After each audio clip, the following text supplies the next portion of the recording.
Halo semuanya, di sini saya Novel Pasreja dengan NPM 22020500006. Sini saya menjelaskan beberapa hal penting atau penjelasan lainnya yang dalam tugas data mining. Nah, di sini adalah part pertama yaitu mengenai data mining serta rincian lainnya dan data mining dalam ruang lingkup AE. Mari kita mulai, yaitu apa itu data mining. Data mining adalah proses pengajian atau pengalian informasi untuk mengidentifikasi pola, tren, dan data yang berguna dalam pengambilan keputusan perusahaan. Proses ini seringkali menggunakan metode statistik, matematika, serta teknologi kecerdasan buatan atau artificial intelligence atau AI. Pola-pola yang ditemukan dapat berupa aturan bisnis, kesamaan, korelasi, tren, atau model prediksi. Dalam literatur, data mining sering didefinisikan sebagai proses rumit untuk mengidentifikasi pola yang valid, baru, dan bermanfaat dan dapat dipahami dari data yang tersimpan dalam database terstruktur, di mana data diorganisir dalam baris-baris yang sesuai kategori.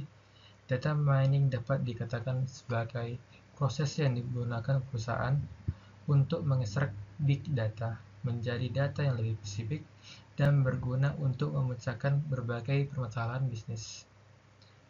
Nah, sekarang selanjutnya adalah data mining menurut Wulandari tahun 2017. Menurutnya adalah data mining adalah serangkaian proses untuk menambah serta mencari informasi yang selama ini tidak diketahui secara manual atau suatu basis data. Informasi yang dihasilkan diperoleh dengan cara mengekstraksi dan mengenali pola yang penting atau menarik dari data yang terdapat pada basis data. Data mining biasanya digunakan untuk mencari pengetahuan dalam basis data yang besar, sehingga disebut sebagai Knowledge Discovery Database atau KDD. Selanjutnya itu sejarah data mining. Ya. Bisa Anda lihat, pada tahun 1960-an munculnya Database Management System atau disebut DBMS yang menggantikan metode penyimpanan data berbasis arsip manual atau kartu punch. Statistical Data Analysis mulai berkembang dengan penggunaan regresi linear dan teknik dasar eksplorasi data. Tahun 1970-an, database mulai beralih ke Relational Database Management System atau disebut RDBMS yang memungkinkan penyimpanan dan pengambilan data yang lebih terstruktur dengan menggunakan bahasa query seperti SQL, struktur query language, dikembangkan untuk manipulasi data dalam database. Pada tahun 1980-an, muncul konsep data warehouse, yaitu sistem penyimpanan data dalam jumlah yang besar dikumpulkan dari berbagai sumber. Teknik online analytical processing atau disebut OLAP diperkenalkan untuk melakukan analisis multidimensi terhadap data dalam jumlah besar. Beberapa teknik machine learning awal seperti neural networks dan decision tree mulai digunakan dalam eksplorasi data. Pada tahun 1991, istilah data mining pertama kali digunakan dalam komunitas penelitian sebagai teknik menemukan pola dalam data besar. Pada 1993, algoritma decision tree C4.5 yang dikembangkan oleh Ross Quinlan menjadi dasar bagi berbagai teknik klasifikasi dalam data mining. Pada tahun 1996, komunitas ilmiah mulai membedakan data mining dari sekedar teknik statistik dan mendefinisikannya sebagai proses pengambilan pola tersembunyi dalam data. Payet et al. Menerbitkan makalah yang menjelaskan konsep Knowledge Discovery in Database atau KDD yang menjadi dasar bagi data mining modern.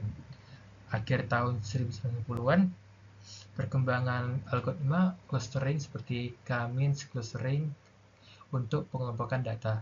Penerapan data pertama pada bisnis, perusahaan seperti Amazon, Walmart mulai menggunakan data mining untuk analisis pelanggan dan rekomendasi produk. Nah, pada tahun 2001, Doug Lenny memperkenalkan konsep 3V dalam Big Data, yaitu volume, variety, dan velocity. Konsep ini didefinisikan tantangan utama dalam analisis data besar. Pada tahun 2005, Google memperkenalkan MapReduce framework yang memungkinkan pemrosesan data dalam skala besar. Ada juga Apache Hadoop mulai dikembangkan sebagai sistem distribusi data. Pada tahun 2006, Netflix Prize Competition, kompetisi yang menantang ilmuwan data untuk mengembangkan algoritma terbaik dalam rekomendasi film berbasis data mining. Nah, pada tahun 2010, deep learning mulai digunakan dalam data mining, terutama dalam bidang computer vision dan natural language processing, tersebut NLP. Pada tahun 2012, deep learning menjadi populer setelah kemenangan AlexNet dalam kompetisi ImageNet, menunjukkan kemampuan jaringan saraf tiruan dalam mengenali pola data. Pada tahun 2015, Google TensorFlow dirilis sebagai framework open source untuk AI dan data mining. Dan 2018 sampai dengan sekarang, Automated Machine Learning atau disebut AutoML mulai dikembangkan untuk menyederhanakan proses eksplorasi data, seperti blockchain dan AI mulai diintegrasikan dengan data mining untuk meningkatkan keamanan dan transparansi data. Berikut cara kerja data mining. Bisa kamu lihat ada data cleaning, data integration, selection, data transformation, dan data mining, pattern evaluation, dan knowledge presentation. Yang pertama adalah data cleansing adalah langkah pertama dalam pengolahan data, di mana data yang tidak lengkap, mengandung error, atau konsisten dibuang dari koleksi data. Proses ini memastikan bahwa hanya data yang akurat dan relevan yang digunakan dalam analisis. Setelah data dibersihkan, langkah berikutnya adalah data interrogation. Proses ini melibatkan penggabungan data yang berulang dari berbagai sumber untuk menciptakan satu set data yang koheren. Integrasi data penting untuk memastikan bahwa informasi yang diolah tidak terduplikasi dan dapat digunakan secara efektif dalam analisis lebih lanjut. Selection data adalah proses memilih data yang relevan untuk menganalisis dari koleksi data yang ada. Tidak semuanya data yang dikumpulkan diperlukan untuk setiap analisis, sehingga diperlukan pemilihan data yang tepat sangat penting untuk menghindari overload informasi dan memastikan bahwa analisis fokus pada data yang benar-benar relevan. Yang keempat adalah data transformation. Data transformation adalah proses di mana data yang telah dipilih diubah menjadi bentuk yang dapat digunakan dalam prosedur mining. Ini melibatkan teknik-teknik seperti agregasi dan normalisasi data untuk menyiapkannya agar sesuai dengan kebutuhan analisis. Yang kelima adalah data mining.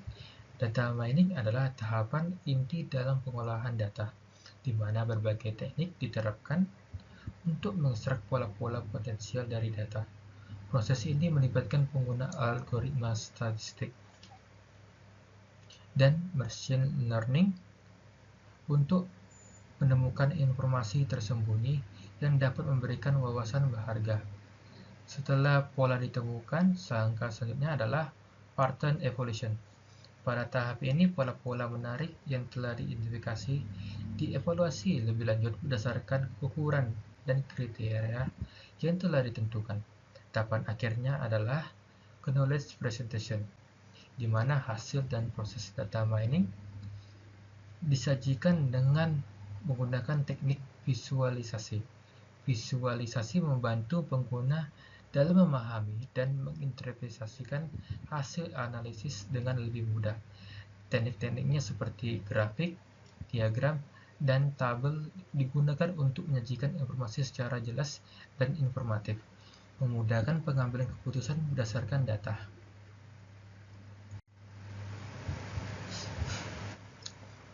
Selanjutnya adalah teknik-teknik proses data mining. Itu nomor 1 adalah predictive modeling, nomor 2 database segmentation, nomor 3 adalah link analysis, dan nomor 4 division detection, nomor 5 nearest neighbor, nomor 6 clustering, dan nomor 7 adalah decision tree. Predictive modeling yaitu atau pemodelan prediktif adalah teknik yang bertujuan untuk meramalkan hasil di mana masa depan berdasarkan data historis. Dua metode utama dalam teknik adalah classification. Teknik ini digunakan untuk mengkategorikan data ke dalam kelas atau label-label tertentu. Misalnya dalam industri perbankan, classification dapat digunakan untuk mengidentifikasi apakah seorang pelanggan akan membayar kredit tepat waktu atau tidak. Value prediction. Teknik ini memprediksi nilai numerik yang akan datang, seperti memprediksi harga saham atau nilai properti berdasarkan data sebelumnya. Database segmentation melibatkan pemisahan database menjadi segmen-segmen atau cluster yang lebih kecil. Hal ini memudahkan analisis dengan mengelompokkan dan data berdasarkan kesamaan, sehingga mempercepat proses pencarian pola dalam data yang besar. Teknik ini bermanfaat dalam berbagi data pelanggan menjadi kelompok-kelompok tertentu yang memiliki karakteristik serupa untuk analisis pasar yang lebih efektif. Yang ketiga adalah link analysis, adalah teknik untuk menentukan hubungan antara berbagai record atau set data dalam database. Teknik ini sering digunakan untuk mengidentifikasi pola keterhubungan dalam jaringan sosial atau sistem informasi, yang dapat membantu dalam menemukan hubungan yang tersembunyi atau jaringan kecurangan. Nomor 4 adalah deviation detection, berfungsi untuk mengidentifikasi outlier atau data yang menyimpang dari pola umumnya. Teknik ini sangat penting untuk menemukan anomali yang mungkin menunjukkan masalah atau kejadian luar biasa, seperti penipuan dalam transaksi keuangan atau kesalahan data dalam data sensor atau error. Nomor 5 adalah teknik nearest neighbor, merupakan salah satu metode tertua dalam penambangan data mining yang digunakan untuk mengelompokkan dan klasifikasi. Teknik ini memprediksi kelas atau nilai data baru berdasarkan kesamaan dengan data yang sudah ada. Ini sangat berguna dalam aplikasi seperti rekomendasi produk atau pencocokan pola. Nomor 6 adalah clustering, adalah teknik yang mengelompokkan data berdasarkan kesamaan atribut. Metode ini membagi data ke dalam grup atau klaster tertentu yang memiliki karakteristik serupa. Misalnya, seperti clustering dapat digunakan untuk segmentasi pelanggan di pasar sehingga perusahaan dapat menargetkan strategi pemasaran dengan lebih tepat dan cepat. Nomor 7 adalah decision tree, adalah model prediktif yang berbentuk seperti pohon, dengan setiap node mewakili sebuah keputusan atau pertanyaan tentang data. Teknik ini membantu dalam membuat keputusan dengan jelas, terstruktur, mempermudahkan analisis dan interpretasi data. Decision tree banyak digunakan dalam pengambilan keputusan berbagai basis data seperti diagnosis medis atau perencanaan bisnis. Sekarang adalah tujuan data mining. Tujuan data mining yaitu salah satunya adalah sebagai sarana menjelaskan atau explanatory. Sebagai salah satu tujuan utama data mining adalah menjelaskan suatu kondisi atau fenomena tertentu. Dalam konteks penelitian, data mining dapat membantu para peneliti memahami hubungan antara variabel-variabel yang berbeda. Misalnya dalam bidang kesehatan, data mining dapat digunakan untuk menjelaskan faktor-faktor yang mempengaruhi penyakit tertentu seperti gagal jantung, kanker payudara, dan lainnya. Dengan menganalisis data pasien, para peneliti dapat menemukan pola-pola yang menunjukkan bagaimana faktor-faktor seperti gaya hidup, genetik, dan lingkungan berkontribusi terhadap kesehatan individunya. Contoh kasusnya adalah dalam penelitian epidemiologi, data mining digunakan untuk menjelaskan penyebaran penyakit menular. Melalui analisis data pasien dan penyebaran penyakit, peneliti dapat mengidentifikasi faktor risiko dan menyarankan langkah-langkah pencegahan yang efektif dan cepat. Yang kedua adalah sebagai sarana konfirmasi atau confirmatory. Tujuan lain dari data mining adalah memastikan kebenaran suatu pernyataan atau mempertegas suatu hipotesis. Dalam banyak kasus, peneliti atau analisis memiliki hipotesis awal yang perlu diuji. Data mining memungkinkan mereka untuk menguji hipotesis tersebut dengan menganalisis data yang ada. Yang ketiga adalah sebagai sarana eksplorasi atau exploratory. Data mining juga digunakan sebagai sarana eksplorasi untuk menemukan pola atau informasi baru yang sebelumnya tidak terdeteksi. Proses ini seringkali melibatkan analisis data tanpa hipotesis awal, yang menyebabkan penemuan wawasan yang benar-benar baru dan inovatif. Berikut adalah 5 aplikasi data mining terbaik. Nomor satunya adalah WK atau disebut Wakaito Environment for Knowledge Analysis, merupakan salah satu perangkat lunak data mining software yang terkenal dengan kemampuannya dalam menerapkan algoritma machine learning. WK juga menyediakan berbagai fitur canggih seperti aggregation untuk memperkirakan masa depan berdasarkan pola yang sudah ada dan clustering untuk mengelompokkan data dalam kelompok yang homogen. Hasil analisis ditampilkan dalam bentuk chart atau grafik yang memudahkan pemahaman dengan antarmuka pengguna yang ingin memulai menjelajahi data mining. Yang kedua adalah RapidMiner, adalah sebuah platform atau software data mining yang sangat fleksibel dan komprehensif. Software ini mendukung berbagai teknik seperti text mining, deep learning, dan machine learning. RapidMiner menggunakan pendekatan ETL, yaitu extraction, transformation, dan loading, serta proses pre-processing, visualisasi dan modeling, dan evaluasi data dengan GUI yang intuitif dan pemrograman Java. RapidMiner memungkinkan analisis data yang mendalam untuk berbagai keputusan termasuk bisnis penelitian dan pendidikan. Retool memanfaatkan kekuatan R statistical software untuk analisis data yang mendalam. Selain dapat digunakan untuk mempelajari bahasa pemrograman R, Retool menawarkan fitur seperti analisis statistik dan pembuatan model. Fitur unggulannya adalah termasuk opsi file inputs yang beragam dan berbagai metode clustering seperti k-means dan hierarchical. Visualisasi data dapat berupa box plot dan histogram, dan dendrogram juga membuat hasil analisis lebih mudah dipahami. Nomor 4 adalah Orange, adalah aplikasi data mining yang menonjol karena visualisasi data yang menarik dan interaktif. Menggunakan bahasa pemrograman Python, Orange cocok untuk mereka yang menginginkan aplikasi yang mudah digunakan untuk menawarkan antarmuka yang interaktif, fleksibel untuk eksplorasi data dan machine learning. Nomor terakhir adalah nomor 5 atau disebut KNIM, dikenal sebagai dengan platform integrasi yang kuat untuk laporan dan analisis data, terutama dalam riset farmasi.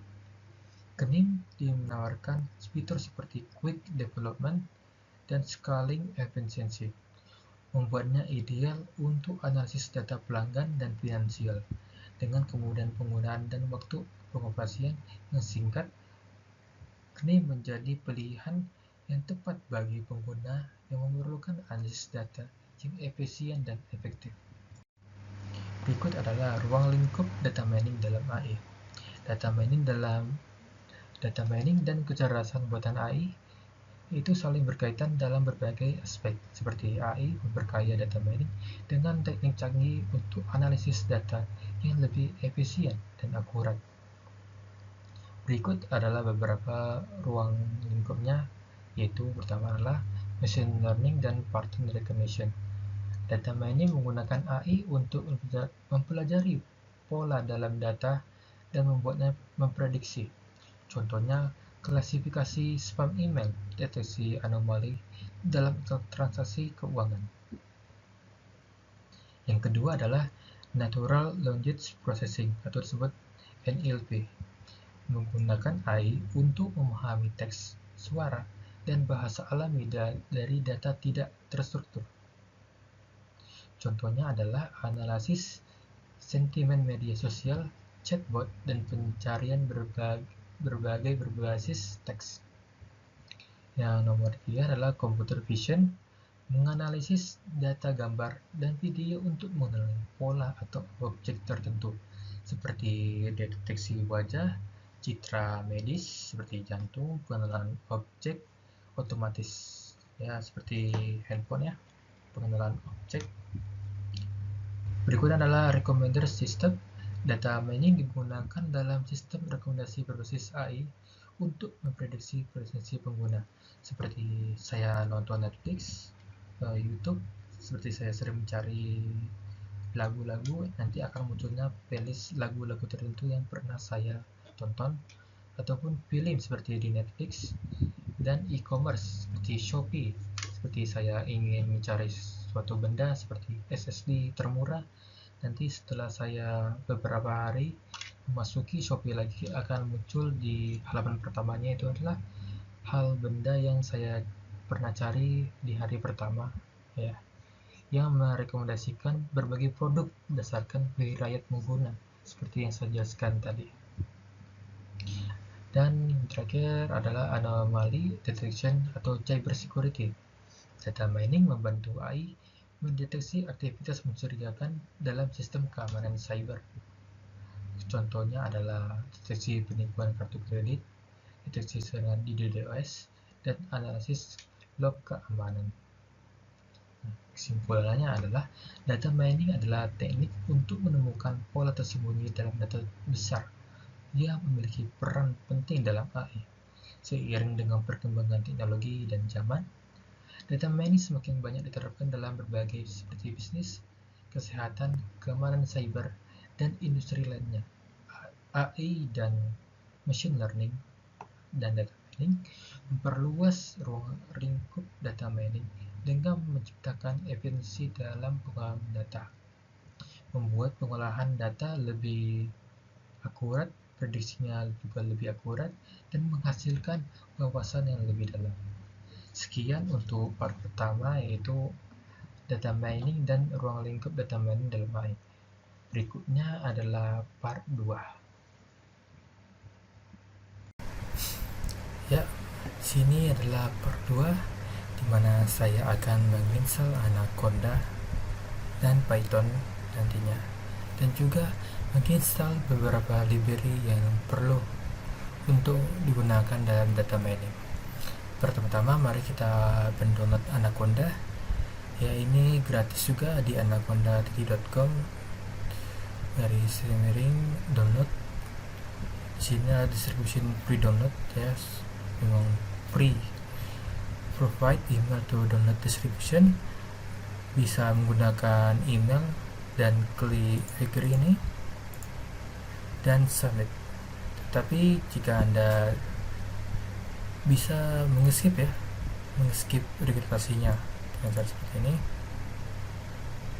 Nah, sini ada tempat 3 install Windows, Mac, dan Linux. bisa dilihat sini ada Pythonnya, dan klik download. Nah, sesudah Anda mengklik ini, maka terinstall nanti sini di Anaconda ini 2024. Ya, ukuran filenya hampir 1 GB atau lebih tepatnya 951 MB. Ini dia, kita klik.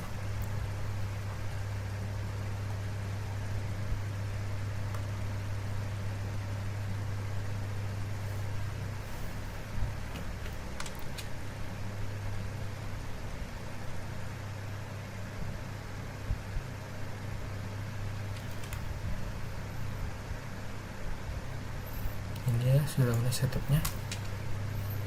Welcome, kita klik next, kita scroll ke bawah, ini accept, agree. Nah, di sini Anda harus menselekkan install for just me recommended ya. Next, ini adalah destination foldernya, bisa gede. Di sini gede karena saya sudah ada Anaconda ya. Space surgitnya 5 GB. Ini untuk DJ tapi di D lebih besar. Nanti tinggal ada klik next.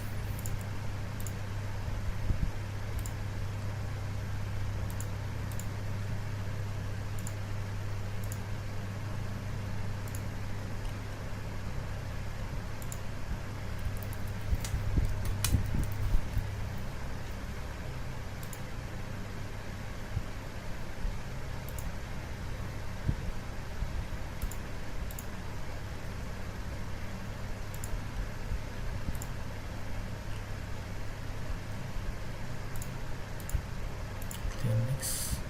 Ya, karena sudah ada Anaconda jadi tidak bisa. Mungkin bisa Anda install ini ya.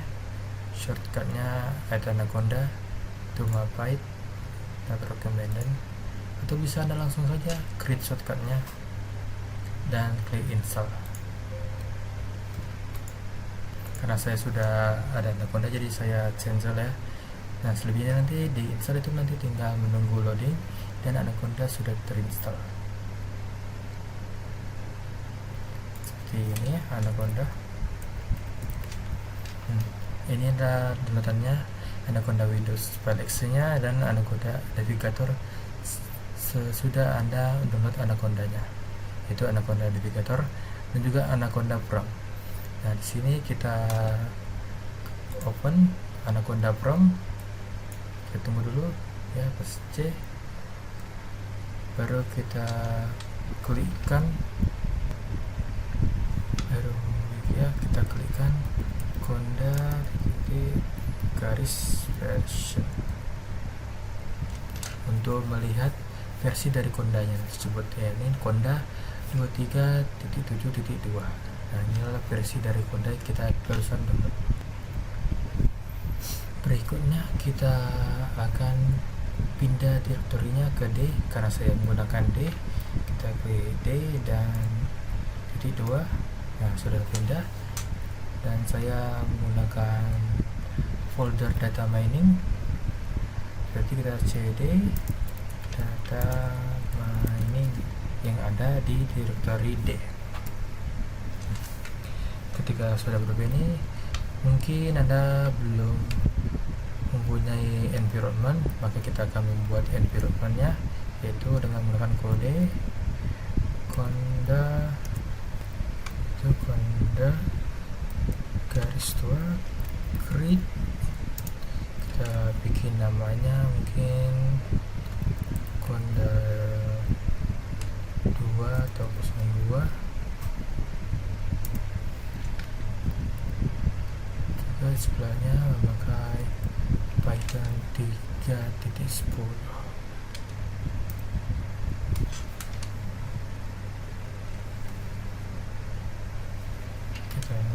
Conda mp list.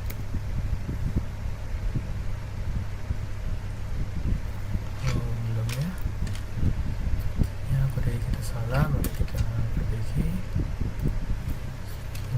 Conda create new environment, kita ubahnya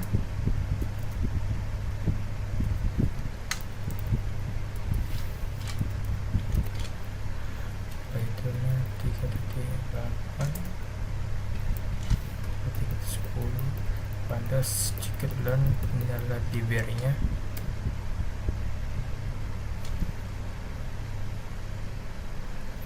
Ya, kini sudah mulai berjalan ya. Dan kita klik yes.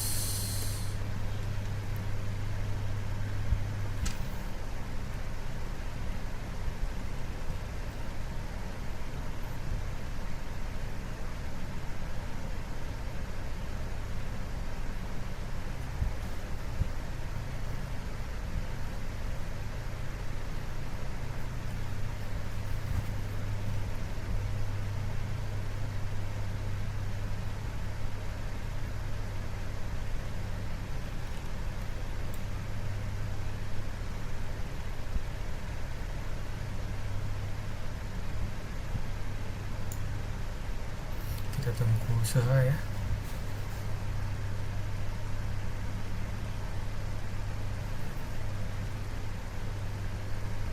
Dan verifying transaction-nya dan preparing transaction-nya dan execution transaction-nya masih loading.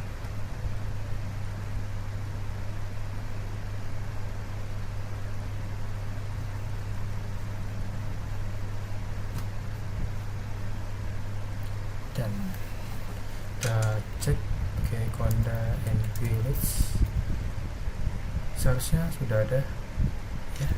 Inilah Conda NV Conda 02, inilah environment terbaru ya yang kita buat.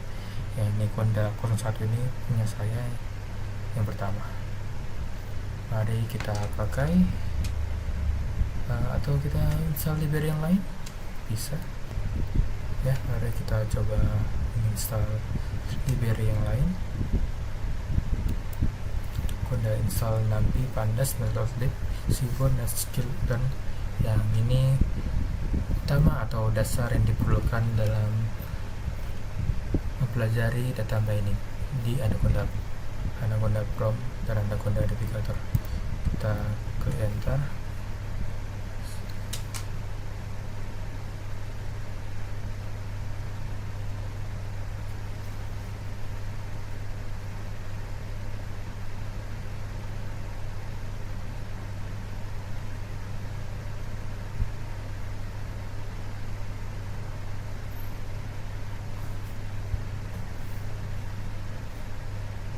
Ya, loading sebentar ya. Shopping environment-nya.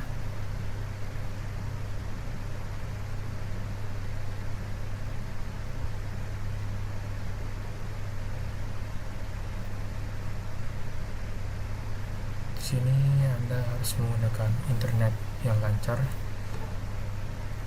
seperti WiFi ataupun paket yang jumlahnya besar agar lebih cepat ya menyelesaikannya.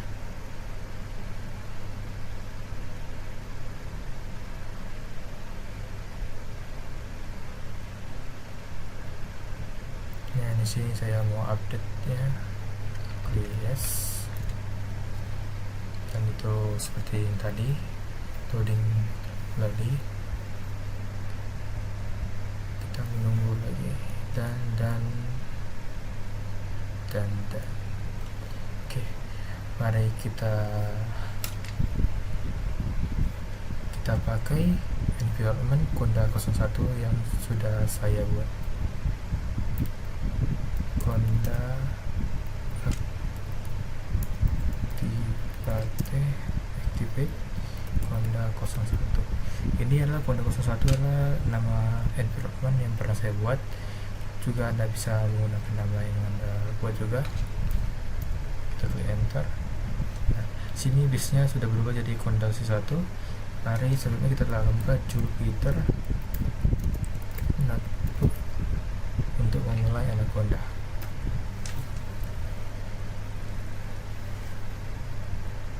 Ya, Ini adalah menu home-nya, saya perbesar ya. Dan sini adalah file yang ada dalam folder di directory D. Nama foldernya adalah data mining yang sesuai kita buat tadi. Ini data mining, kita buat tadi directory jadi D, data mining foldernya.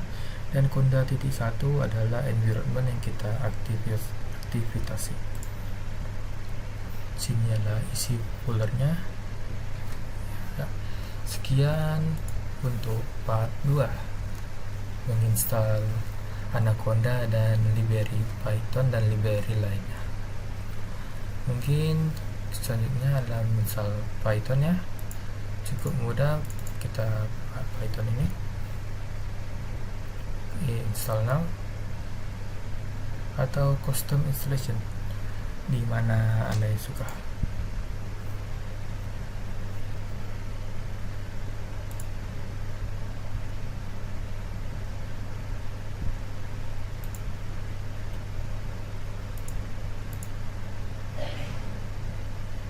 Di sini saya juga sudah menginstal Python ya.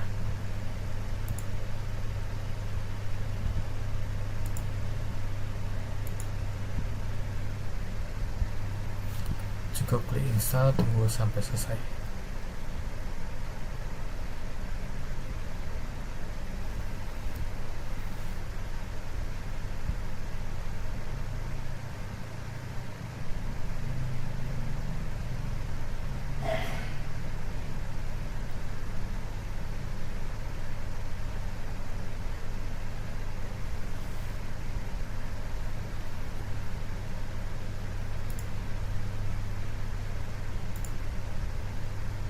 Sudah terinstall, kita cek di Python sudah ada ini ya. Bisa kita cek juga di VS Code.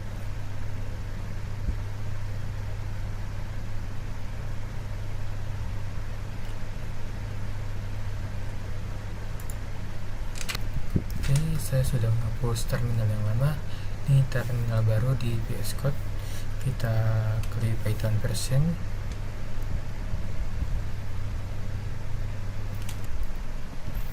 Kita mulai lagi di VS Code. Kita klik Python untuk mengetahui versi Python yang sudah kita download.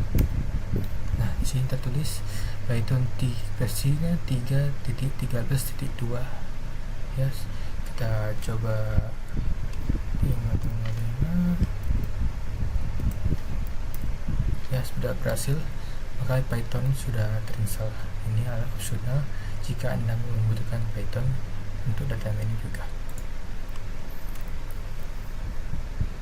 Oke, karena kita sudah berhasil ya di Anaconda Pro untuk Jupyter Notebooknya, ini sudah masuk ke menu home dari folder D. Maka saya akan mengakhiri di part 2 ini, yaitu menginstal Anaconda dan menjalankan Anaconda Pro, juga menginstal beberapa library Python, Skeleton, Matplotlib, Pandas, NumPy, dan lainnya untuk diperlukan dalam menggunakan data mining di Anaconda ini. Sekian dari part 2, selanjutnya adalah part 3. Oke semuanya, sini kita mulai part 3 di mana kita mencari dataset dari Kaggle, yaitu berupa dataset penyakit gagal jantung ya, yang akan kita gunakan nanti di Anaconda.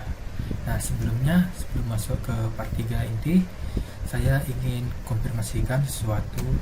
Jika Anda sudah menginstal Python ya, Pythonnya sama Anaconda sudah terinstall, tetapi pas install pip Jupyter Notebooknya atau install library lainnya, tiba-tiba ada tulisan pip is not recognized, tidak terkonfirmasi, Anda bisa menginstal pipnya melalui ini ya, bootstrap python get pip python. Tinggal Anda masukkan ke download nanti, terus di command prompt Anda klik juga ulang Python untuk memunculkan versi Python yang sudah terinstall, baru cd download dir dan masukkan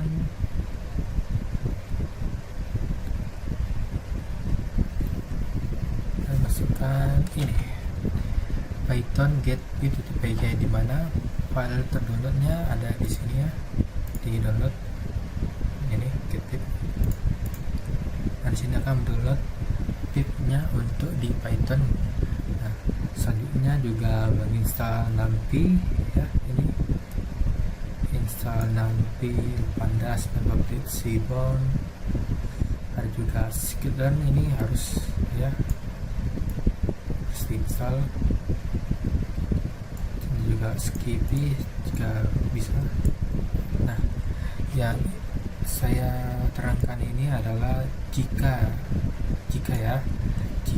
Python Anda tidak mempunyai script di pipnya tidak ada, maka Anda bisa menginstalnya dari sini seperti yang saya ajarkan tadi. Selanjutnya kita masuk di Anaconda Prompt. Sini saya sudah klik data mining ya, Conda.1 Jupyter Notebook sudah terbuka ini, dan sini adalah gagal jantung IPNB sudah terbuka. Nah, jika Anda ingin membuat environment baru atau file baru ya, tinggal Anda ketik new dan Python 3 titik kardinal ini. Nah, sini gagal jantung, sini program saya yang merupakan data mining exploitation, yaitu menggunakan CRISP-DM, yaitu Cross Industry Standard Process for Data Mining. Adalah metodologi standar dalam data mining yang terdiri dari 6 tahap utama, yaitu business understanding, memahami tujuan bisnis dan menentukan masalah yang ingin diselesaikan. Kedua adalah data understanding, mengumpulkan dan mengeksplorasi data untuk memahami pola dan kualitasnya. Yang ketiga adalah membersihkan, mengubah dan mempersiapkan data untuk analisis, yaitu data preparation. Yang keempat adalah modeling menerapkan algoritma data mining untuk membuat model prediktif atau deskriptif. Yang kelima adalah evaluation, mengevaluasi model berdasarkan tujuan dan performanya. Yang keenam adalah mengimplementasikan model dalam lingkungan nyata untuk menghasilkan insight atau keputusan bisnis. Oke, mari kita mulai di run as. Kita ulang ya. Ini sudah berjalan. Inilah akhirnya menggunakan metode CRISP-DM dalam data mining. Ini adalah input pandas, SPD, input numpy, SNP, seaborn, NSS, matplotlib, pyplot, SPLT, sklearn, scikit-learn. Inilah file path dataset hard failure clinical records dataset CSV. Nah, di sini Anda mendownloadnya data dari Kaggle ya, kaggle.com, dan tinggal mencari di search ini hard failure prediction. Nah, untuk mendownload datasetnya berupa CSV atau Excel, Anda tinggal ke bawah di data card, ke bawah ini dia hard failure clinical dataset. Ini dia filenya. Sini tinggal download. Tetapi sebelum Anda download, mungkin Anda akan disuruh login terlebih dahulu menggunakan akun Google atau online-nya. Dan klik download. Setelah di-download, pindahkan file data CSV-nya ini, health failure-nya ini, ke folder di folder yang sudah digunakan, itu data mining. Masukkan ke dataset dan sini lah, taruh di sini ya, hard failure clinical records dataset CSV. Nah,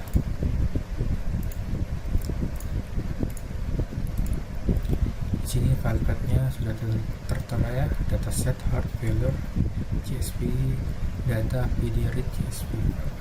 Nah, channel print data.info menampilkan info dataset, print data.descript yaitu statistik ringkas, dan print data.head menampilkan beberapa baris pertama. Ini adalah hasilnya seperti yang dilihat, lumayan banyak. Dan di sini adalah menghapus ya duplikasi jika ada data sama dengan data dari drop duplicates jika ada optional. X data dari drop columns date event, itu data date event juga ininya bisa dilihat sini lah date event sudah, ini ada utamanya di atas ya, sekarang sudah terdelete drop ya, drop ya. Ini normalisasi menggunakan standar scalar transform dan split data latih dan data uji. Nah di sini menggunakan 80.20 ya untuk mengetesnya, bisa Anda ubah. Sini adalah mulai random forestnya, ini hasilnya, ini yang model logistik regressionnya, dan ini juga hasilnya. Ini prediksinya, dan di bawahnya adalah menampilkan akurasi,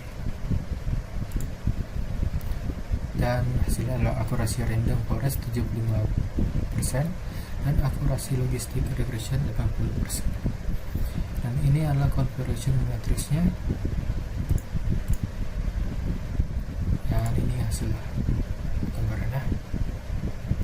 Dan terakhir adalah laporan klasifikasi, print laporan klasifikasi random forest, dan print classification report test dan prediksi. Laporan klasifikasi random forest, presisi, recall, F1 score, dan support ya sudah tertera. Sudah selesai di part 3, yaitu menguji dataset berupa penyakit gagal jantung menggunakan CRISPR-DM. Sekian dari pembelajaran dan penjelasan dari Noval. Kepada dosen saya mohon maaf, kepada Tuhan saya minta